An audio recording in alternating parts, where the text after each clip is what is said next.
Di dalam perjalanan kita sebagai seorang pengikut Kristus, ada banyak hal-hal yang harus kita lalui.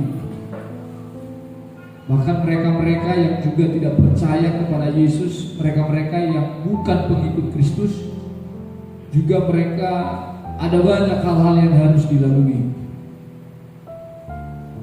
Penuh dengan perjuangan, penuh dengan upaya, ya, bukan setengah-setengah, saudara. Penuh dengan tekad, penuh dengan sukacita. Siapapun mereka, ya, siapapun orang-orang di luar sana, bahkan siapapun kita, latar belakang seperti apapun, mereka yang sekolah, mereka yang tidak sekolah, mereka yang disebut orang miskin, bahkan mereka yang disebut orang kaya, sama-sama punya perjuangan. Haleluya. Sama-sama punya target dalam hidup, saudara. Berlomba-lomba untuk bagaimana memiliki hidup yang senang.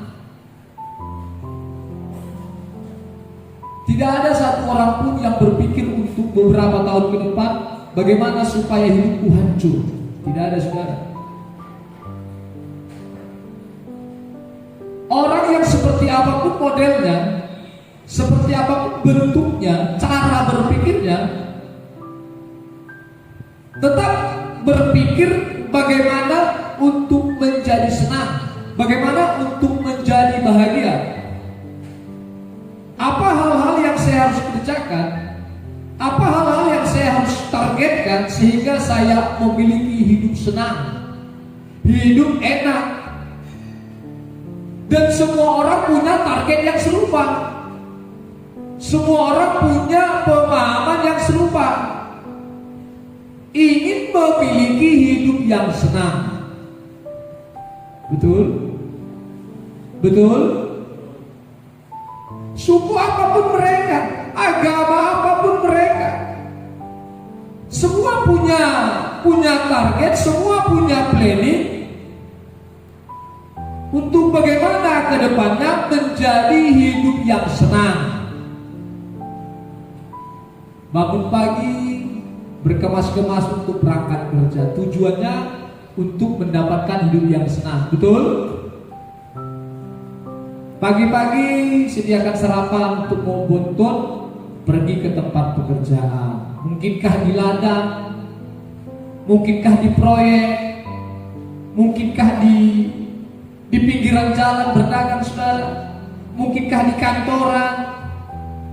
Itu semuanya punya tujuan untuk mendapatkan hidup yang senang, mengorbankan banyak hal, bahkan semangat penuh untuk mendapatkan itu, saudara. Tidak ada perbedaan saya dan saudara dengan orang yang tidak ikut Yesus. Semua punya target yang serupa, bagaimana untuk mendapatkan hidup yang senang.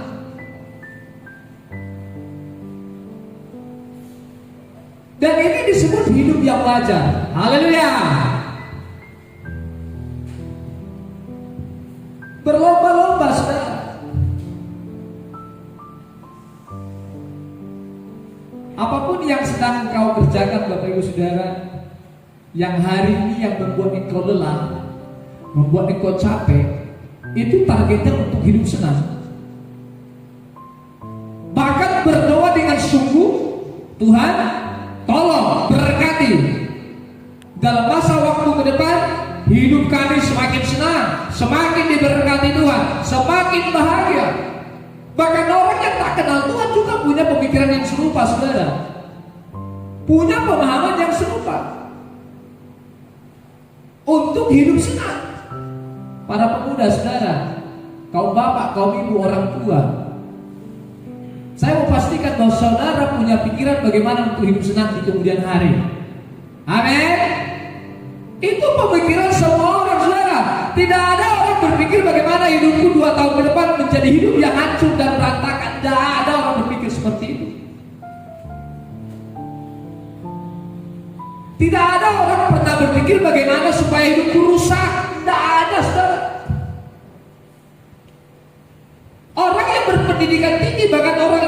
berpendidikan rendah, bahkan orang yang tidak sekolah, tetap punya pemahaman dan cara hidup bagaimana untuk mendapatkan hidup yang senang. Nggak ada bagaimana supaya 5 tahun ke depan hidupku hancur dan rusak. Aku harus bermain judi supaya hancur hidupku, saudara.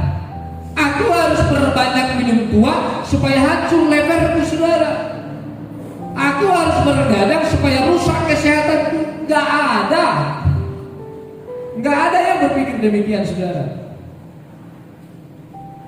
Semuanya berlomba-lomba untuk mendapatkan hidup yang senang. Tetapi menjadi perbedaannya adalah banyak orang berpikir bagaimana untuk mendapatkan hidup senang, tetapi syarat untuk mendapatkan hidup senang mereka tidak ambil. Ini yang jadi soal.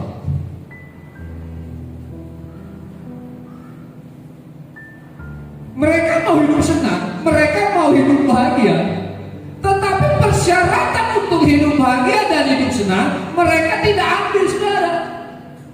Ini kekeliruannya. Kalau tentang target, tentang tujuan, semua orang punya tujuan yang serupa.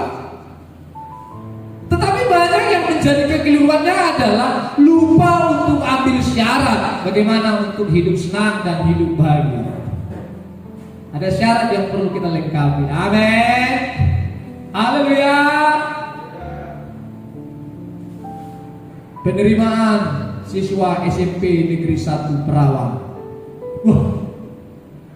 Wah, penerima bagi SMP 1. Wah, anak kota.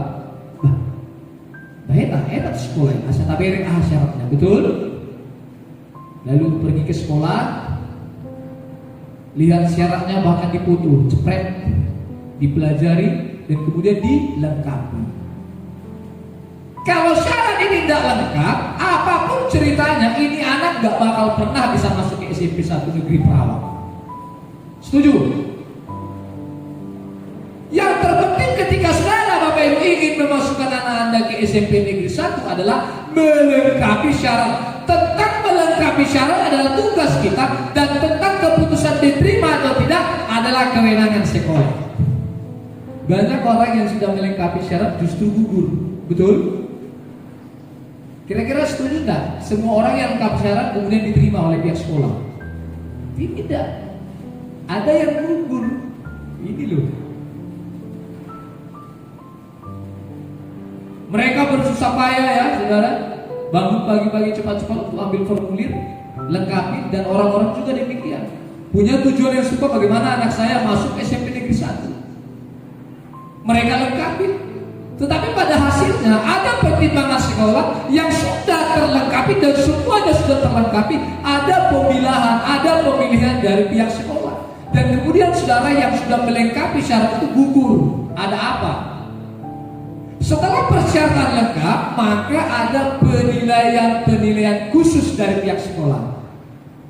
Jadi jangan merasa bangga ketika syarat sudah dilengkapi kemudian menjadi syarat mutlak untuk diterima. Belum tentu. Nah, ini yang saya sampaikan gambarannya, saudara Bapak Ibu. Analoginya adalah bagaimana kehidupan Kristen yang sama-sama punya tujuan untuk hidup bahagia, untuk hidup senang, tetapi bahkan syaratnya tidak mau melengkapi. Tadi saya sudah sampaikan, bahkan orang-orang yang sudah justru melengkapi persyaratannya masih tertolak, belum tentu diterima.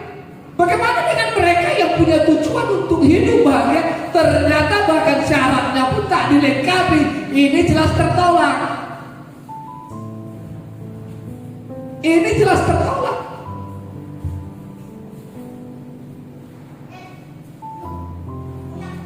Ya. Salah satu upaya untuk mendapatkan hidup yang senang, hidup yang bahagia adalah dengan Bapak boleh hadir di tempat ini, Ibu boleh hadir di tempat ini, datang puji Tuhan, datang menyembah Tuhan. Itu adalah upaya untuk mendapatkan hidup senang. Ini salah satunya, saudara. Kalau Bapak Ibu saudara hadir hari ini, bisa duduk dengarkan firman Tuhan, tidak ada tujuan, ngapain? Betul? Ngapain? Kalau hanya sekedar rutinitas gak usah dikerjakan, saudara. Kalau hari-hari kita hanya sebatas rutinitas, sudah tinggalkan. Ya.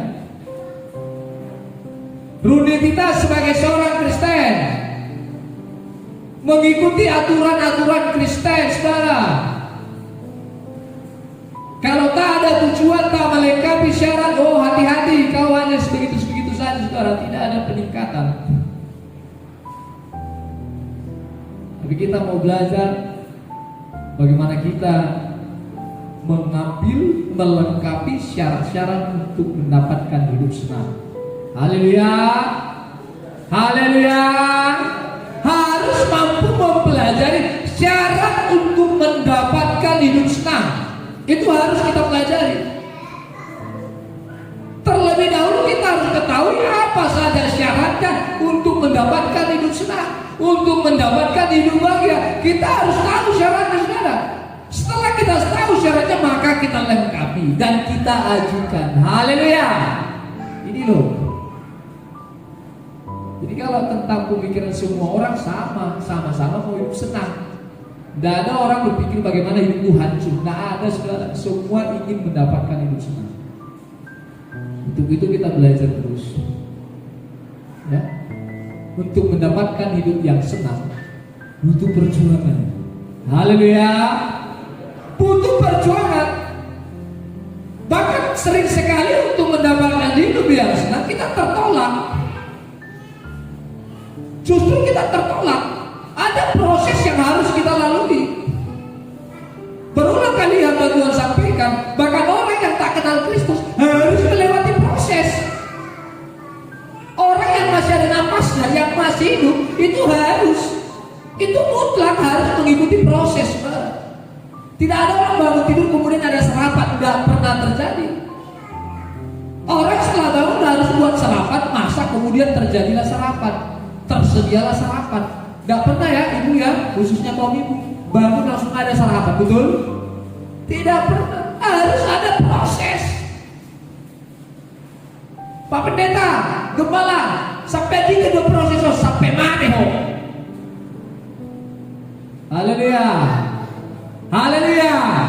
Jangan tanya sampai kapan, sampai mana, sampai saya.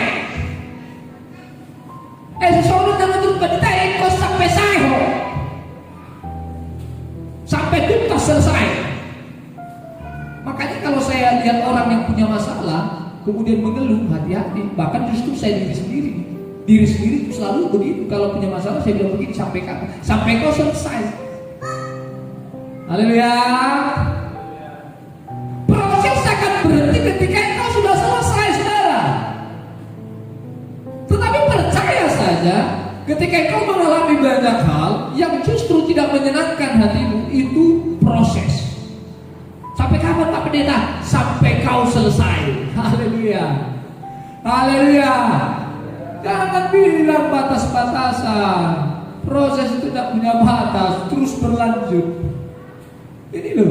Dan itu masih hidup dalam kewajaran, saudara. Mendapatkan hidup yang senang, ada proses yang harus dilalui. Itu hidup dalam kewajaran, belum di luar kewajaran. Saudara bangun pagi cepat-cepat hanya untuk kerja, tujuannya mau dapat hidup senang. Setuju? Setuju? Pak Bulele setuju? Bapak ibu saudara bekerja hanya untuk hidup senang, betul? Tidak ada orang bekerja hanya untuk hidup berantakan. Tidak ada, semua tujuan mau hidup senang. Bapak kami sudah umur hampir 60-57, selalu berpikir bagaimana punya peluang untuk menambah harta atau menambah pundi-pundi untuk di masa tuanya dia akan bagi ke anak-anaknya. Ini orang sudah tua masih berpikir seperti ini. Artinya apa? Ternyata semua orang berpikir bagaimana untuk hidup senang. Ketika death selesai, mereka sudah mendapatkan pencapaian-pencapaian yang mereka selalu pikirkan. Lumrah, saudara, wajar. Sangat wajar sekali. Jadi berkemas untuk melengkapi syarat. Amin. Ya. Terima lowongan kerja, persyaratan, bla bla bla bla bla. Lengkapi. Bagaimana Pak? Kita akan informasikan.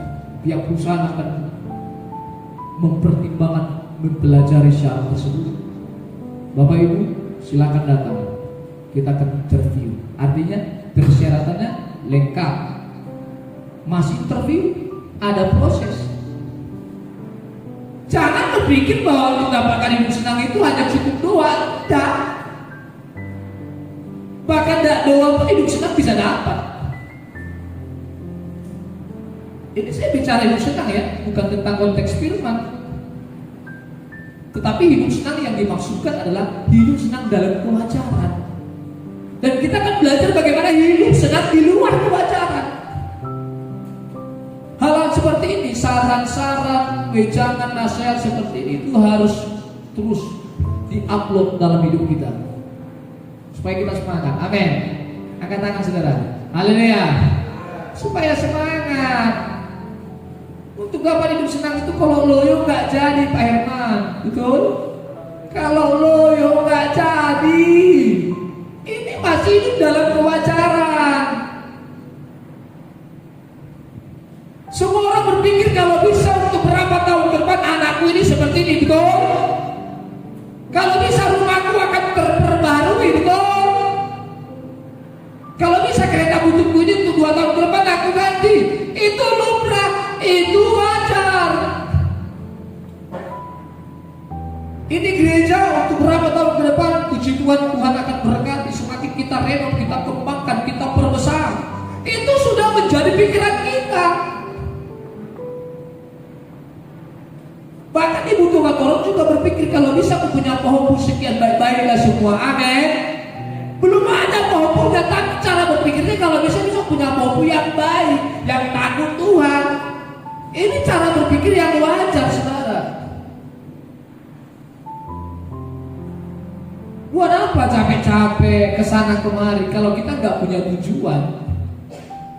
Kalau hanya sebatas mendapatkan tujuan yang di dalam kewajaran, sia-sia, saudara. Kalau kita berlomba-lomba untuk mencapai satu hal yang kita inginkan, yang justru belum dalam konteks firman, hati-hati. Ngapain, saudara? Ini saya terlalu mudah kadang berpikir demikian. Kita harus berkemas-kemas untuk melengkapi syarat. Ketika kita sudah lengkapi syarat, belum tentu diterima. Banyak yang terpanggil, sedikit yang terpilih. Banyak yang dipanggil penerimaan SMA 1 Perawang, dipanggil semua orang-orang tua. Setelah dipanggil lengkapi syarat, dipertimbangkan, banyak yang mundur.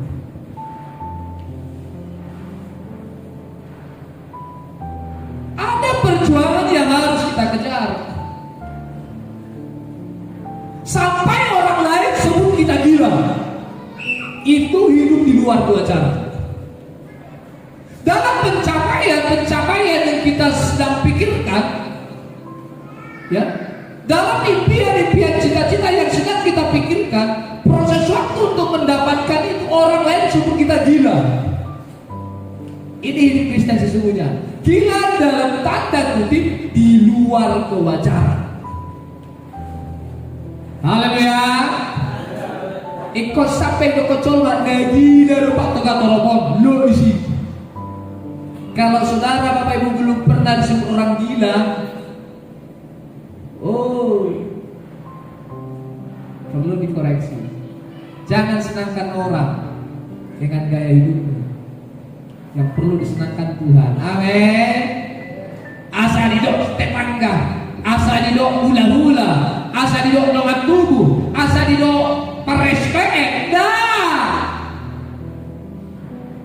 Bahkan orang-orang yang orang-orang yang kita cintai, ya, orang-orang yang terdekat dengan kita sebut kita gila. Sebut kita tidak waras. Karena apa, saudara? Karena perlakuan kita merupakan satu perlakuan di luar kewajaran yang justru menyenangkan hati Tuhan. Terus, Ibu Gembala, Ibrani pasal 12 ayat yang ke-6. Firman Tuhan, karena Tuhan mengajar orang yang dikasihinya, Terus, dan ia menyesal orang Ayat ke-7. Jika kamu harus menanggung ganjaran, Allah memperlakukan kamu seperti anak. Di manakah terdapat anak yang tidak dihajar oleh ayahnya? Terus. Tetapi jikalau kamu bebas dari ganjaran yang harus diderita setiap orang, maka kamu bukanlah anak, tetapi anak-anak gampang. Sampai di sana ayat 8. Kembali Bapak Ibu perhatikan terus. Tetapi jikalau kamu bebas dari ganjaran, perhatikan di sana saudara. Ganjaran bicara tentang hukuman. Ganjaran bicara tentang sebab akibat. Ganjaran bicara tentang apa yang saudara kerjakan dan ada efeknya. Itu ganjaran. Tetapi jikalau kamu bebas dari ganjaran yang harus diderita setiap orang,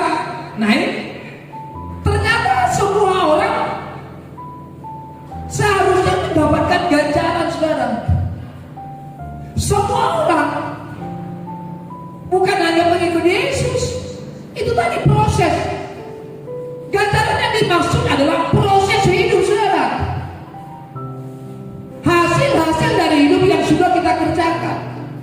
Kita kerja dapat uang makan. Ini ganjaran. Ini upah, saudara. Upah dosa adalah maut. Ganjaran dosa adalah maut, saudara. Ya. Jikalau kamu bebas, artinya tidak dapatkan ganjaran, saudara, maka kamu terus yang harus diderita setiap orang, maka kamu bukanlah anak, tetapi anak-anak gampang. Udah selesai. Kalau Tuhan tidak izinkan kita berproses, itu kita bukan anak. Haleluya. Haleluya. Kalau Tuhan tak izinkan kita harus sakit, kita harus menderita, itu kita bukan anak. Tuhan harus biarkan kita, dalam tanda kutip, bukan biarkan tidak mau tahu, tetapi membiarkan itu justru kita disebut sebagai anak. Loh isi tahun. Pernah gak anak-anak seperti itu? Mungkin istrinya atau ibunya yang memukul anaknya. Siapa deh tahun. Betul? Awak nani soalnya guru. Di pas tak mau hidup bapak dia kan? Gak udah kesawe sakit. Dia siapa deh? Terus bapak siapa deh? Suka dimakai untuk ini kota sama aku, betul? Hah? Apa tuan ini kan? Tahu tuh tuan siapa deh? Suka diterus sosok mana? Baik pura-pura. Kenapa ada kok? Kenapa? Itu membuktikan saya seorang anak. Haleluya. Haleluya. Siapa deh? Ampun pak, tahu kan siapa deh? Tak tahu mana mau gulanya hatai, acil roha. Siapa deh? Terus siapa deh? Itu mama kami kalau mana? Ada yang seperti itu. Pak Toga Torok kalau pukul anaknya ibu ngomong gitu tidak. Siapa deh? Jangan deh. Pijak ke bapak nama deh. Ngeri. Tapi saya senang. Sekarang ya, waktu itu benci. Waktu itu emosi. Ini bapak bagaimana ini kok pukul terus? Berduet mereka pukul. Berduet itu siang kanan loh. Berduet. Setelah bapak anak bapak. Setelah saya bapak pusing. Ibu mana itu anak. Kalau enggak anak enggak digotin. Kalau enggak anak enggak dicubit, saudara. Ini. Nah kalau kita sedang dihajar, sedang belum mendapatkan ganjaran dan mau bebas dari ganjaran, itu artinya saudara adalah anak gampang. Anak gampang, saudara. Anak murahan. Anak yang gak ada bapaknya. Yang memang ada bapaknya tetapi tidak ada tanggung jawab, saudara. Hari-hari ini seperti itu. Kita berpikir bagaimana untuk dapat hidup senang, kemudian kita mau ikut Yesus. Wow, tidak benar. Kalau saudara ingin hidup senang, kemudian ikut Yesus, tinggalkan konsep itu. Tinggalkan cara berpikir demikian, saudara. Untuk mendapatkan hidup senang bukan harus ikut Yesus. Jangan berpikir hidup senang itu syaratnya ikut Yesus.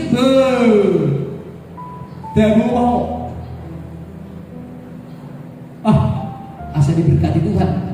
Dengan duit kamar minggu, kecil, tidak ada lebih. Senang gak senang? Terus berminggu, amin. Haleluya. Wah ini rokok nanti, lagi pasang kalau bawa aku, tetap begeling now. Tekanan gak begeling now. Kamu itu semua di pura-pura dia dapat Tuhan. Kebetulan sama nasi itu ada terus nabi mana? Pura-pura oh ada tuh emang asik dulu aku. Sudah bermacam-macam lagi Tuhan. Lagi dihajar lalu isi. Haleluya, haleluya, amin. Bapak ini nggak kesama dulu kan? Setelah bukan hirobi yang tapi naik dari mana? Bapak gak senang lihat kalian susah. Baik-baiklah anakku. Semua Tuhan kami semua ini. Konsep mertua kami, ketepatan saya punya konsep yang serupa. Saya belum pernah dengar kalimat dia, tapi saya sudah tahu dan itu sudah saya praktekkan. Saya berpikir begini, mertua saya sudah tua. Ketemu saya dengan foto itu dia. Bukan saya contek fotonya, memang saya serupa. Dia bilang begini, dan ini konsep saya. Dan bisa bantu orang tua, minimal jangan buat susah. Ini konsep mertua kami sebenarnya. Dia bilang ke anak-anaknya, kalau Yuda bisa bantu mama dan bapak, paling tidak jangan buat susah. Luar biasa. Saya udah punya konsep seperti itu. Kemudian orang tua bilang begitu, baik, ini satu level ini, satu konsep.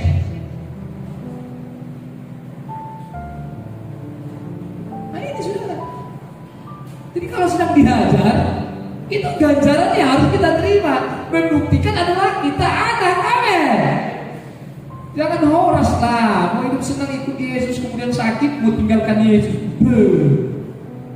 Sebentar. Ya, coba terus. Ayat yang ke-9. Selanjutnya, dari ayah kita yang sebenarnya kita beroleh ganjaran dan mereka kita hormati. Kalau demikian, bukankah kita harus lebih taat kepada Bapa segala roh supaya kita boleh hidup? Nah, orang tua kita di bumi kita hormati, betul? Ada nggak orang tua yang tidak dihormati? Ada. Banyak anak yang tidak menghormati orang tua. Banyak sekali. Ya, secara umum kalau jika kau menghormati bapakmu, mertuamu, kenapa tidak menghormati Tuhan Bapa kita? Haleluya. Jadi harus sama-sama dihormati.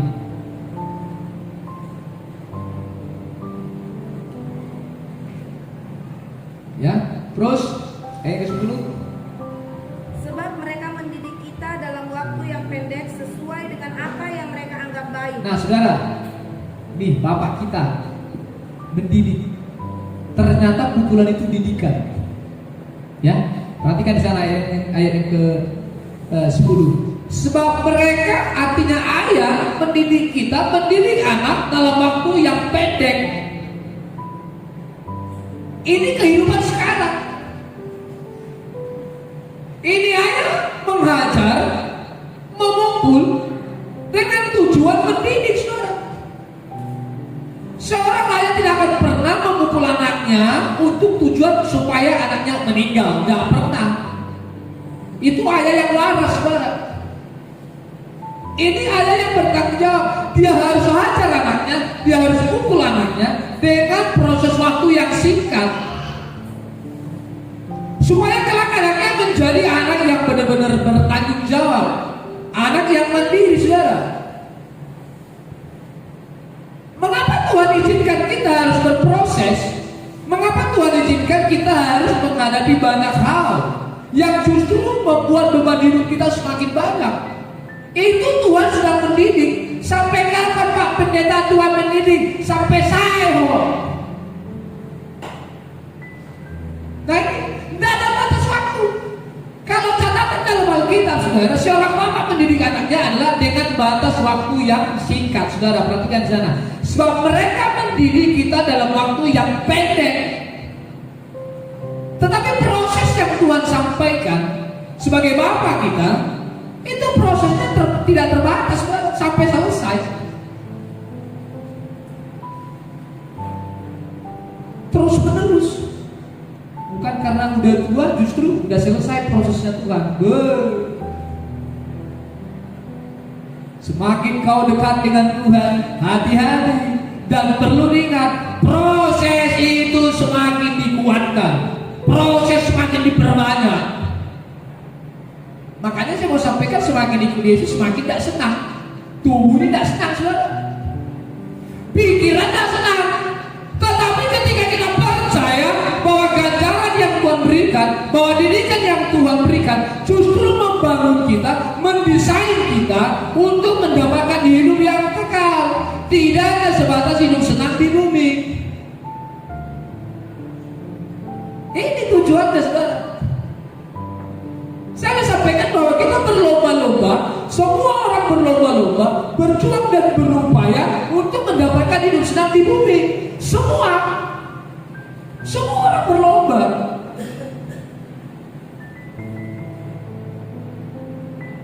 Tetapi kita menjadi berbeda ketika kita lomba satu pencapaian di bumi, prestasi yang tinggi, mendapatkan sesuatu hidup senang di bumi. Jangan lupa bahwa ada satu hal yang harus kita raih, yaitu hidup kekal. Haleluya. Kalau saja pencapaian kita tidak dapat, kita tidak mendapatkan satu keberhasilan di bumi yang dianggap orang berhasil, yang menurut dunia berhasil, sukses. Kalau kita tidak mendapatkan tersebut, jangan lupa kita harus mendapatkan hidup kekal. Saya mau sampaikan, tidak semua orang sukses, tetapi semua orang bisa sukses. Haleluya. Tidak semua orang kaya, tetapi semua orang bisa kaya. Tergantung bagaimana kita menyikapi ini, saudara. Semua orang berpeluang untuk sukses, tetapi tidak semua orang sukses, betul? Betul. Coba ini gagal, coba ini gagal, terus kemudian kita gana Tuhan. Jangan. Kalau ada hamba Tuhan begitu, diberkatilah kau dimanapun berada, kemudian apa yang kita kerjakan diberkati. Bisa kan Tuhan lakukan? Itu bisa. Tetapi ini yang disebut proses, yang justru bukan harus mengenakan telinga, mengenakan pikiran. Gagal kali. Berapa puluh juta gagal. Kalau saya pikirkan secara manusia selesai, saya akan pingsan dalam 1 minggu. Tapi saya harus pelongkan itu, saudara. Saya harus ikhlaskan. Ini satu diskusi, satu pembelajaran buat saya. Bukan justru ini tanda Tuhan tidak senang. Oh, Tuhan tidak setuju dengan usaha ini. Maksudnya aku nggak setuju dengan usaha ini. Bukan, itu terlalu kecil peran Tuhan tentang kita. Kita buka usaha gagal lalu salahkan Tuhan. Enak kali. Terus Tuhan itu mau ngapain? Mau jadi jimat. Kita mau menjadikan Tuhan jimat. Kita mau menjadikan Tuhan berhala. Buat usaha berhasil. Jika kau anak Tuhan yang diberkati Tuhan, maka kau tidak menjadi ekor tapi menjadi kepala. Aku dulu menjadi kepala, di sini juga ekor. Ada ulo. Walau jadi kepala, jadi ekor. Ini kadang hamba Tuhan salah penyampaian. Memang firman Tuhan sampaikan menjadi kepala. Tetapi yang menjadi kepala dimaksud bukan tentang saja finansial, bukan tentang harta kekayaan, bukan tentang bisnis, bukan dalam satu pekerjaan. Kepala yang dimaksudkan di sana adalah bisa menguasai diri. Haleluya. Menguasai keluarga, menguasai kehidupannya, saudara. Menjadi kepala bukan menjadi ekor. Tapi mana orang menafsirkan kau menjadi kepala bukan menjadi ekor. Aku sudah jadi kepala, isi baru. Isi bikin servis, jangan ombe, nggak sudah bikin usaha, jangan karyawan. Ya, pindah di pendidikan aja, gak bikin kepala lo, tapi sosok terus porsuk lo, membayar kontrak, mahal lo, emang lo gak bikin kepala lo, ada murtad. Nah ini hati-hati. Jangan iming-imingkan kepada jemaat sesuatu yang enak didengar, tetapi justru melanggar firman. Saya nggak mau. Ini saya akan awali. Ya, saya akan awali dalam penggembala ini benar-benar menggembleng, mengevaluasi, menjadikan kita berpikir ikut Yesus bukan tentang senang. Senang di bumi maksudnya, saudara. Senang dalam hidup kekal ini yang kita raih, amin. Ya, hamba Tuhan, bulan 9 April Sekarang sudah Juli, kami sudah 3 tahun penggemaran di tempat ini. Saudara Bapak Ibu, 3 bulan kita sudah alami. Saya mau kasih pembelajaran dan saya selalu bilang ke Tuhan, Tuhan ajari saya untuk bagaimana mendesain jemaat. Tuhan mendesain jemaat melalui hidup saya sekarang. Unang orang dan jamitan dan temui pinggul. Ini saya berjuang terus sampai saya tersakiti. Berjuang terus, mendidik. Jangan jadikan Tuhan menjadi jimat. Berdoa kemudian dikabulkan, enak kali. Tuhan seperti ini sembuhkan kemudian tidak sembuh. Itu malah sakit Tuhan. Mana Tuhan? Doa orang benar sangat besar kuasanya. Terus kemudian kita berdoa. Doa orang benar sangat besar kuasanya bila dengan yakin didoakan dalam nama Yesus tidak sembuh. Terus mau bilang apa? Salahkan firman. Salahkan firman. Loh, ini apa Tuhan?